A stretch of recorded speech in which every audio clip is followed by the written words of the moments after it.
Who is actually responsible for contraception in a relationship? What is a non-hormonal option for birth control?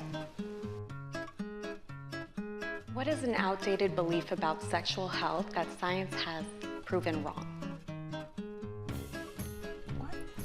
Who are they typing at right now? I bet you they're talking to each other. What is this? Are they texting?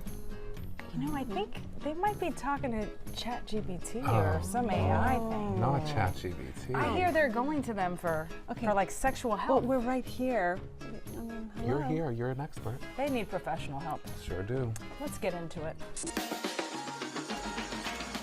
Yeah, what's up for a nightcap? Chill, you know, kick back. Welcome to the Nightcap. It's your girl, Carolina Sanchez. And on this show, we've talked about it time and time again. Artificial intelligence is taken over, baby, and we use it all the time. Now, we don't discourage it, but we do want you to use it responsibly. And we just can't escape it. And I'm a proponent of it. I feel like we should use it to the best of our ability. And if you don't use it, you're going to get left behind. And today, we're going to talk with a panel of Gen Zers about how they use it, because there is a new survey out there, so I'm going to have them chime in. We've got Reina Mejia back in the building. Hey, girl. Back, hello. And you brought your girls with you. Brought my girls, my Gen Z girls. Your Gen Z girls. For the very first time, we've got Victoria Angelica. Welcome to the Nightcap. Thank you, thank you. And next to you, we've got Alexa Sofia. Welcome. Thank you. All right, girls, out the gate. Do we use AI on a daily basis? Hell yes. Yeah. All Hell the time. yes. Yes. As soon as it came out, you were like, sign me up. Yes. Okay. But, okay, hold on. Okay, I hold know up. where Hit me we're with going the butt. here. Hit me with the butt. Because I think there's a stigma of like that Gen Zs are using it for like to live their entire life. And you're not? I'm trying to stay away from that. So I'm trying not to get caught up in my fellow Gen Z counterparts, and I'm trying to be responsible with it and smart, but it's so hard when it can like give you everything and like literally automate your life. It is hard, and I get why they're getting into that. I don't know, do y'all use it for like everyday little things? I try to use it for my work and my business. Okay, use it for your business. How do you guys use it? I personally use it for work as an educator. As a public speaking educator, it helps me generate different topics for my students to discuss. And when it comes to evaluation, I can create a rubric. What AI can't do is truly evaluate, and that's where I take the lead. And then you do it. But it's truly an assistance to educators, both with preparing and also evaluating our students' work. Okay, but are you using it all for personal use? Not always for personal use, but No, at the end not of the always. day, I'm saying, do you use it at all for personal use? Absolutely. Okay, so when you're using it for personal, how are you using it? When I use it, it's honestly just the questions that I want an immediate answer with. Being For Gen example, Z, give me an example. Oh, specifically questions such as Like today, what have you prompted it today? Absolutely. One thing I've done is when it comes to beauty, wellness, or skincare routines, and maybe some in regards to my hobbies, such as dance, trying to figure out other places to meet the individuals. Right, okay. And also when it comes to traveling, helping me plan ahead when I know I have a big trip. Okay. Yes. Okay. So we're using it for travel, for places to dance. You said wellness and health in there. We'll chime back in with that. Absolutely. Victoria, what about you? Yes, ma'am. I use it for my business a lot. So I give it prompts. I ask it to compare pricing with other businesses in the area, and even to create a business plan that I can kind of revise, tweak it for my own personal use, and it's a good tool. And do you use it at all for your personal life, not your business life? Yeah, sometimes I do ask ChatGPT some personal questions. All right, and that's what we're here to talk about. Y'all over here talking about business, and I'm trying to get to the nitty gritty. Y'all real polished, but we gonna get them out of that. So I'm gonna talk about this survey from testing.com, and they surveyed over 2,500 U.S. Gen Zers about how they use AI. And it found that 41% of Gen Zers have asked an AI chatbot for medical advice, and among those who've turned to it for health questions have asked it specifically about STIs and STDs. What are your thoughts on those stats? You go, girl. When it comes to Gen Z, our methods of receiving information are normally going to be instant with the age of technology. When it comes to information, the medium that we're going to use is technology compared to previous generations that I notice is going to be more interpersonal and one-on-one. So the experience at a doctor, what we see is now going to be more telehealth and remote. But when it comes to using Gen Zers using AI for specifically medical advice, I would say it's a starting point, never to substitute a doctor ever, because we recognize the profession and of course the dedication and time it takes to become one. You recognize the profession. Don't But say not our we. You generation, can't speak yeah. for the That's whole true. generation. That Because is that true. survey Okay. is saying, I so believe that they're doing this, and I think the reason why they're doing this is because it's like telling of the gaps of like sexual education in our generation now. Okay, I feel like Gen X's and millennials got so much better sexual ed in school and in college and stuff, but they're not giving that to us now. So I feel like it's What was y'all sex ed in school? Abstinence only education. Abstinence only. Mine was as well. It was like a 5-hour presentation, maybe like a little quick video, and that was it. wow. I don't even remember like ever getting sex ed in school. I think that we got it from like shows and TV and movies and stuff like that. I don't even remember. I went to public school, so I don't even remember that. And I mean, feel free to share or not share, plead the fifth if you want. And what about at home? What did you learn from your parents at home about sex? My parents didn't really talk to us about it at all. So we found out through conversation, through friends. What you were through, talking about, the films and movies. Exactly, and like just talking shows. about it with our friends and like at school, but not being taught it at school amongst our friends at school. That's where Victoria, we got it Alexa, from. what about you? My mom was kind of unique in the sense that she was very scientific about it. So she would like break it down for me in a medical sense. But when it came to like the good nitty gritty stuff that you kind of want to ask your mom sometimes or your girlfriends, that was off the table. Okay. So the good nitty gritty stuff, were you asking your girlfriends or were you asking ChatGPT? You know, it's like kind of a good mix. I think I would use ChatGPT. I do use it actually every now and then for that. Okay, there we go. Wait, hold on. I told you I'd get them, and I got them. Okay, ¿y tú, Alexa? Me in particular, I had open communication about sexual education at home, but At at the end of the day, running to mom with the sexual question is never really the go-to. So I'm not gonna say I'm guilty, but I have used ChatGPT to ask those questions that of course you don't really wanna say out loud. It may be because of shame, maybe because of embarrassment, but also just because you don't want individuals to see you differently. So I did not know that Gen Zs were using it to such a high percentage. I knew that they were asking it dumb questions like all the time and everything, but I did not know that like it was like they don't even go to doctors anymore. They're just relying on chat for sexual health advice. That to me is crazy because that I haven't personally done that, and I feel like I've heard my friends talk about it, and I feel like they were joking. I didn't think they were being serious about it. I think that's ridiculous. But I think it's a testament to what are we lacking in what we know as Gen Zs, and why are we lacking it so much? I mean, I think it's partly that, and I think it's partly what Alexa alluded to earlier. It's just that you guys are in a generation where you get information instantly, and you were born with it and have been raised with it. So to have something that's more instantaneous, I mean, is right here in your pocket. You don't have to Google and then go through several web pages. It's literally somebody who knows your personality and is reacting to you. But there are a lot of issues with that. And I have more stats, and I also have a professional in the building. You stay right there. We've got Dr. Viviana Coles joining the conversation. You stay right there. We'll be right back.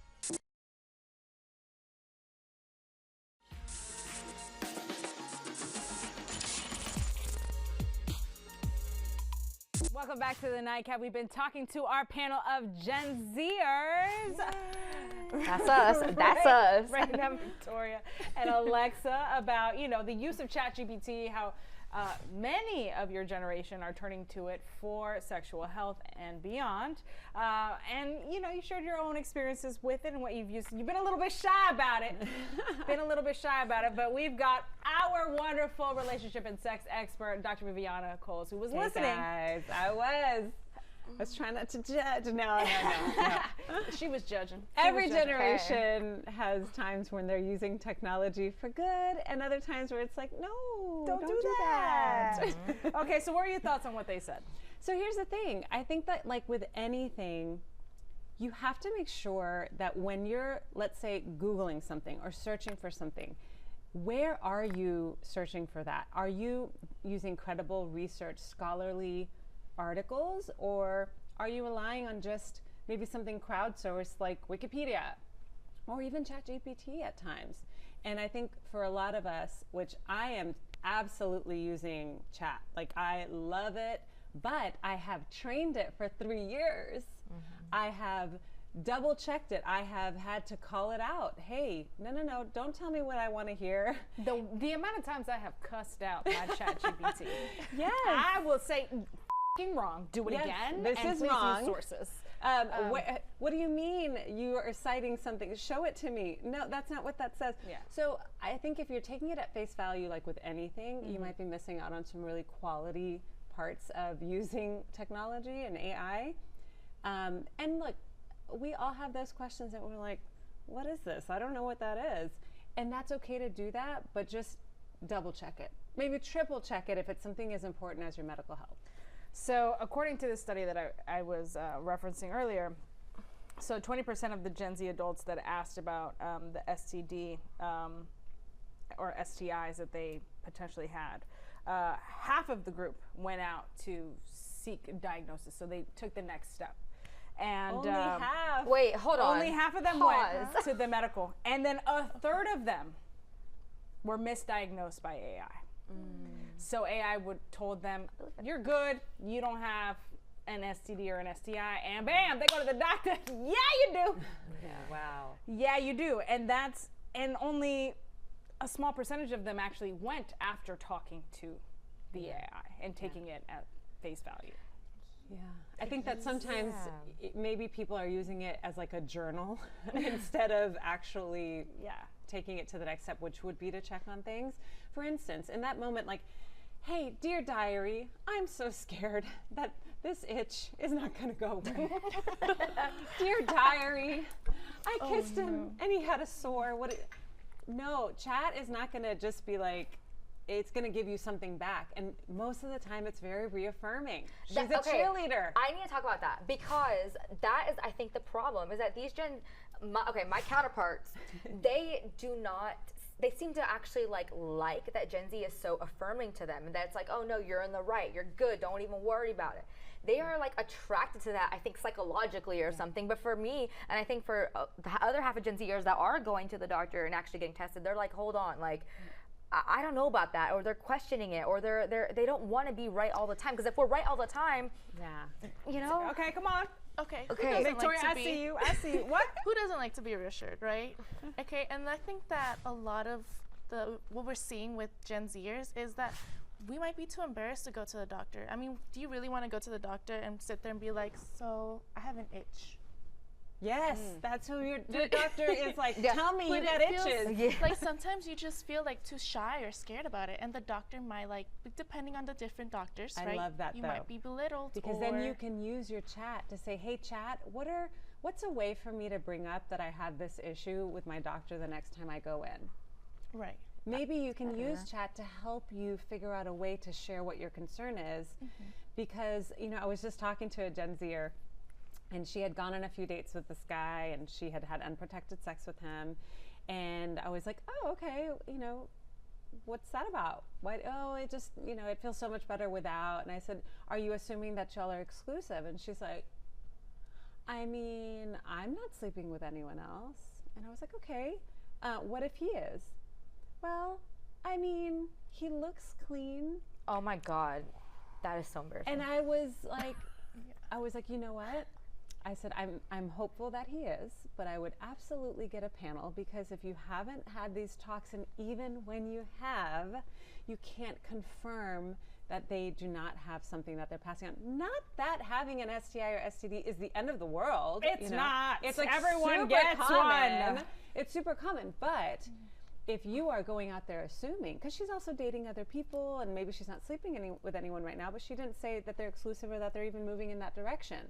So having one conversation with one person, I mean, I hate to say it, but like it could impact 100 people eventually. And I know that it wasn't easy for her. And by the end of it, she's like, I'm freaking out. Okay, I'm going to tell him we have to use a condom until we both get tested. It's like, okay, you know, I'm sorry that you're anxious right now, but I can't hear things like that as a sexual health educator to a degree and not tell you like, hey, what are some safer sex practices you can have? I think that's kind of hold that thought. Ooh, hold that thought.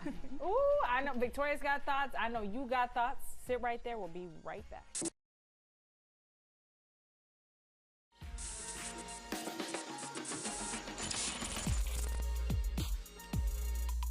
Welcome back to the Nightcap. We're talking AI, Gen Z, and sexual health. And Victoria was chomping at the bits. All right, baby, hit me. Yes. So, I mean, I think that you hit a really good point. I think that AI shouldn't be like the end-all, be-all question when for us as Gen Zers. I mean, like, it should be a tool, not a last resource.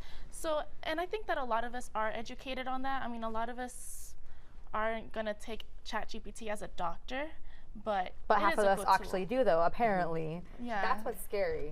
Yeah, because That is like just to take it away from sexual health, Alexa, when you turn to it for your business, how often are you going back and double checking it and making sure that like what it's providing you is what it should be providing you and is actually factual? You have to triple check and triple check. At the end of the day, you're representing yourself, and you can't rely on ChatGPT to provide the best representation for you. Yeah. I also think that when it comes to our generation, the over-reliance on ChatGPT can also just end up being detrimental. We see in the survey that at the end of the day, medical treatment wasn't sought out for after using ChatGPT, but we also need to recognize what is also stopping individuals from going to the doctor. Which, and I agree with Victoria on that. Like, so many people are fearful. They don't want to hear the bad stuff. They don't want to go to couples therapy because they don't want to find out, like, shit, we ain't compatible at the end of the day, or like there's a lot of hard work we need to do, or like face the demons, or yep, I've been unfaithful. You know, people are scared. They're scared of the truth. But when we live in fear, we don't often make the best decisions for our lives. And some of these decisions, especially when it comes to your psychological health and your physical health, will follow you from relationship to relationship, from era and era of your life. So I love that you use it as a tool. So, hey, I have this thing going on. What do I need to look out for? And what do I need to share with my medical practitioner and my clinician? Here's the other thing. Everyone in the mental health field, everyone in the medical field needs to be aware, and I would assume a lot of them have this training, but they don't, to ask the questions. Hey, are you experiencing any symptoms? Anything different from the last time you were here? This is your first time. Do you have any questions for me? I'm going to ask you some crazy questions that maybe you've never been asked before. And if it's a little too much or you're nervous, that's okay, but I do need this information because it's all part of your healthcare. And it could be as simple as that, but sometimes they're like, I got 15 minutes with you. If you're not going to tell me that there's anything going on, I can't be here for another 30 waiting for you to warm up. Pull it out of you. Yes, I'm always so grateful when my clients just like, I'm like, give me diarrhea of the mouth, please. Yep. Yeah, that's how we got to be. That's how we got to be. That's a good point. I just feel like Gen Zs, there's so many factors that I feel like that is why we have gotten to this point. There's a reason why we've gotten to this point, and I think it's a combination of everything that we said here, but I think mostly it's like we have information at our fingertips that was not available back in the day. Like, imagine having everything you always wanted to know right in front of your face, and you can go at any time, but it's going to be abused. Like everything else that's like so easy, it's going to be abused. So I'm just like, I just hope my generation will see this segment and be like, wait a second, maybe I shouldn't be doing that. Maybe I should go see Dr. Viviana and actually talk to her about it, because it's ridiculous that maybe that's why the medical industry the stats and everything though are so high of STDs being in our generation is because they're doing that. So because they ain't going to they're get not going checked to the out. doctor. They're asking it. So how are y'all using it, since we do have a relationship expert in the building? Are y'all using it for your relationships, not necessarily just sexual health? Interesting. I think yes, I am actually. And I had this new Not idea. interesting. I yes. bet you I know what it is, because people do this all the time. What is it? Okay, I don't think so. Okay, I am creating a boyfriend application using ChatGPT. So I'm just tired of a lot of like failed dates and failed like just things that I'm just not. I'm wasting my time, and I don't got time to waste, right? So I had a great idea. What if I use ChatGPT and tell it everything I want in a man, and it creates a Google form that asks all those questions, and I asked a couple guys, I said, hey, can I send you this application for you to fill out? And they're like, hey, send it over here. They're cool with it. And so I'm making it right now. It's a tool, a screening tool, and Thank you. You know, one of the things that I would say add on as a prompt is there anything that I'm missing? Is there anything here that seems very surface level that I won't care about after 10 years of being with someone? Is there anything that I... Wait, are you saying she should ask she should AI ask the or AI. the person? No, Okay. she Make should it ask the stronger like AI. that. Is Okay. there something, again, using it as a tool, not only for thoughts, but for like things that maybe blind spots that you don't know about. So I was going to say, and I think this is really common, and I bet you we're all guilty. Oh, God. Yeah, Grabbing my drink, grabbing girl, it. huh? I have people who say that just about every text they get from their partner, they put it into chat before they respond. Never. I don't do that. Like telling chat to respond, like formulate your response back to Like that when you text? get that paragraph from your partner and you've had a bad, I mean, I haven't done it, but I'm assuming it's a paragraph and they're like, da, da, da, da, and it's like, I'm trying to stay cool and calm. Help me to formulate a response that isn't going to make things worse. Is that not good? I mean, I'm someone who vomits out the mouth. You're going to hear what I got to I'm say. like her too, so I don't do that. But should I do that? Should I be putting a filter on what I want to say? I think that I think for a lot of these people, they're not being super genuine, but they are trying to just make sure that they're not escalating the situation. So maybe instead of counting to 3 and breathing, they're just saying, okay, chat, how do I respond to this? And is that bad? I think if you're not going through and saying like, this doesn't sound like me, or, but I don't really mean that, or ask me a few questions about this to make sure that this is something that I really feel, because if not, your partner is getting input and data that then they're responding to that instead of maybe your true thoughts. Nobody's looking for perfection, and chat is trying to do things perfectly sometimes, and that's just not really going to get you that intimacy. It might get you through an argument, which is okay, but it's not really going to give you that intimacy and connection. Sometimes people need to argue and have it be like, hey, I don't like that. Because if you never mess up, then how's your partner going to know? And then whenever you do mess up, it's like, wait, who are you? And it's like this huge deal. You've been talking to ChatGPT this whole time. People are falling in love with their chats too. That's for a different episode. That's for a different episode. I think Gen Zs are doing that though with good intention. Like I feel like they want to like be better communicators. It's part of the sharing and part of oversharing, and that might start with sexual health stuff. But again, if we can use it as a tool and we can ask questions afterwards, like, hey, is there something that I should know? For instance, there might be times where your doctor will tell you something and you're like, yeah, I get it. And you get in the car and you Google, like, what is that? Maybe those are pieces of information that you can put in as a tool and say, hey, what does this mean? What is this acronym? You know, what does ABCD mean when they say that? Yeah. So like stop diagnosing yourself with it. Like just ask general questions, but go see a doctor still, please. And it's not always like it's favorable. It might come back and tell you that something is extremely wrong, and then you're dealing with the anxiety while you're waiting to get an appointment anyway. So let's rely on humans and experts for those things. I have a question about that now. Okay, come on, Victoria. I love As a it. doctor, what are your prices for patients without insurance? Are they accessible? So my practice does not take insurance, but they start at $115 per hour. Okay, gotcha. I think that a lot of us who don't have insurance, what do we do? What should we do in that situation? We How do are we use so ChatGPT? fortunate in Houston that we have so many different places that can help you, whether you're no cost, low cost, sliding scale.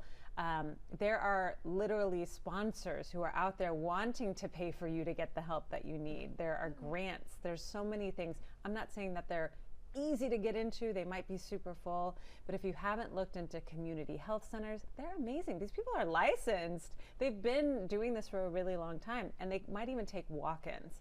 So I don't want to discourage anyone from doing something just because maybe the cost is over, what they can pay. And there are online programs that can be, just make sure they're licensed. That's always important. Licensed mental health professionals. And if y'all ever have any questions, just DM me. I'll let you know. Yeah. But that was a beautiful question, Victoria, because I do think that is part of the issue. A lot of Gen Zers, They don't probably got the money are to go to the trying doctor to like go that. to. Well, I will tell you, I know of a lot of professionals who are experts who have online question and answer forums that they want you to ask them a question. Is it going to be legally medical advice, no, but they can maybe get you started in a way that's better than a chat. Okay. Yeah. Thank you for that, because I didn't even know about that. I mean, like, it's so hard to find information on that these days. I feel like we're so uneducated that then we resort to, just not using it as a that's what you tool. need to use ChatGPT for. Hop in and be like, hey, I need a low cost, almost free health, mental health or sexual health or whatever. And Yes. hopefully So it is that's how it useful. will help. Now that's good. All right, ladies, thank you so much for coming on and keeping it real. Dr. V, always love having you, boo-boo. All right, coming up next, I got not Dr. Paul Zahn. I just made Dr. Paul Zahn a doctor. Paul Zahn, he's our entertaining expert. You stay right there. We'll be right back.